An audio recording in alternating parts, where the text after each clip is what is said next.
I'm not an environmental specialist. I'm a lawyer and the father of three. I constantly hear plenty of opinions in regards to the climatic changes and our future on daily basis. The global industrial revolution is definitely a great achievement of mankind. Nevertheless, it brought us to the climate changes we may just not be able to survive. Carbon dioxide and methane emissions are our greatest challenges. We must not forget that permafrost contains large quantities of carbon as well. It increasingly thaws with every passing year, and there is an impending danger of a catastrophic volume of carbon dioxide and methane to be released into the atmosphere. Permafrost degradation changes the planet's climate and paves the way to a great number of cataclysms. A worldwide extreme weather phenomena ruin lives of millions of people, while global economic damage is estimated at trillions of dollars.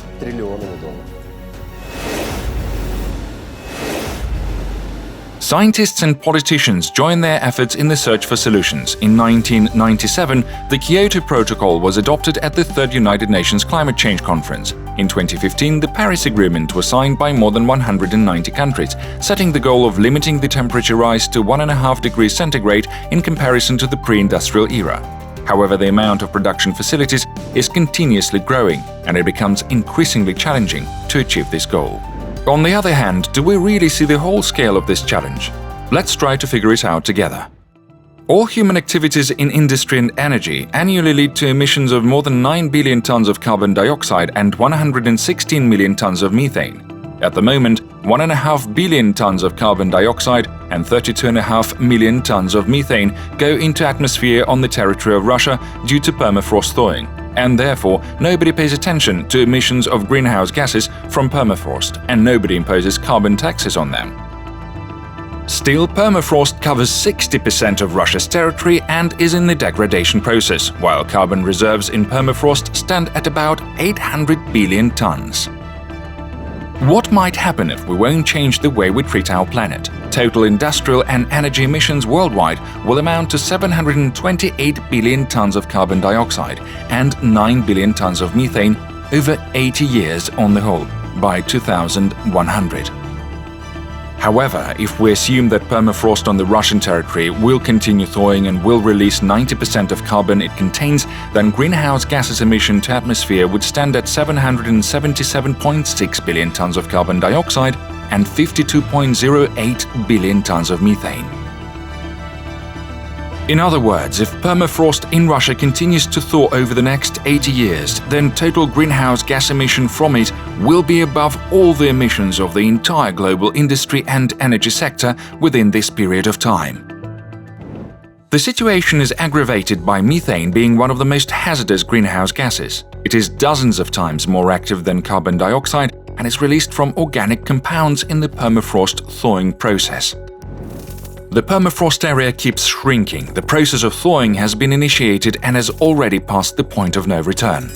The Batagaysky crater in the Verkhoyansky district of Yakutia is a huge hole in the ground that gets larger every year. It is a striking example of dangers posed by the destruction of permafrost. Certain areas of permafrost that are currently degrading are more than 65,000 years old. The Climate Security Fund investigates all types of issues related to the permafrost in the northern latitudes and is carrying out joint activities with Melnikov Permafrost Institute, the Siberian branch of the Russian Academy of Sciences. There is no doubt that the construction development in the northern areas is a serious factor in understanding how permafrost conditions are changing. Are they changing? Yes, and we see this. We have been witnessing the progress in the cryogenic processes over the last 50 years. Infrastructure and buildings in Yakutia are largely exposed to the destruction as a result of permafrost degradation. This region, along with the Yamal-Nenets Autonomous District, are the most economically vulnerable because of permafrost thawing. Let us take satellite photos of Yakutia. This is where settlements are located. Look, the whole surface, let us say the zone occupied by the settlement, it is actually degrading. An ordinary person does not know that what is degrading is permafrost. And we actually know that it will be worse tomorrow. Researchers are arguing about the impact levels of man-made conditions on the state of permafrost. In other words, Is there the dependence between permafrost thawing and large-scale fires affect millions of forest hectares in recent years? Studies maintain that there is a relationship.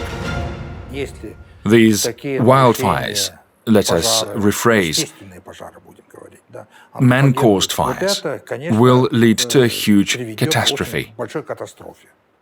This huge catastrophe is the degradation of permafrost and the release of carbon dioxide and methane into the atmosphere. The large-scale greenhouse gases emission has already begun. Which solutions to this problem do exist in Russia? Regrettably, we still do not fully understand the laws of nature and physical processes. Establishment of a control system is the solution to this matter. The permafrost degradation leads to the formation of swamps. Oleg Popov and the team of researchers from the Department of Ecology at the Russian State Agrarian University went on a research expedition to the swamps in the Tver region in September 2021.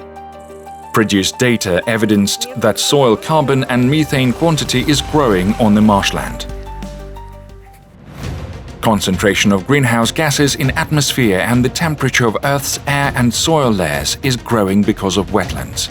This contributes to glaciers and permafrost thawing, which leads to greater wetland formation in its turn. The global warming circle is formed.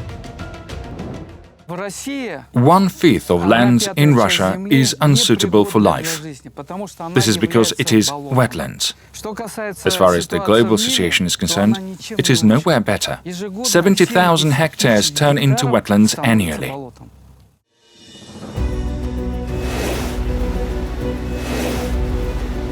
Subsequent studies brought the research team to the Caucasus, to the mountain of Elbrus, the highest peak in Russia. There are different opinions out there. Some researchers say there is no global warming, others say it actually does exist. Climate changes are definitely present. This can be easily traced by the number of signs appearing up in the mountains. About 30 new lakes called periglacial lakes have been recently found on the slopes of the mountain Elbrus. The issues of these lakes are that they were formed by the so-called moraine deposits or moraine borders, semi-dams, which protect the lake from a burst for some time. When the lake bursts, thousands or even millions of cubic meters of water splash out. These are really huge losses for the economy. Such developments have already occurred in the area near Elbrus. Lake Bashkara breaking its banks in the Adil-Su Gorge in 2017 was catastrophic. The flooding area was over 1 million cubic meters in total. Rockfalls and mud avalanches of glacier brought devastating consequences to everything standing in their way. This is evidenced by destroyed houses and infrastructure, and the loss of human lives. The process of glacier and permafrost degradation is the result of global warming. There is a glacier behind us, it's called Malый Azov. It lost 15 to 18% of its area over the last decade. This is a vast territory. In terms of the volume, glaciers lost about 40% of it. This is in just a decade. They lost slightly less than this figure during the previous 1,500 years.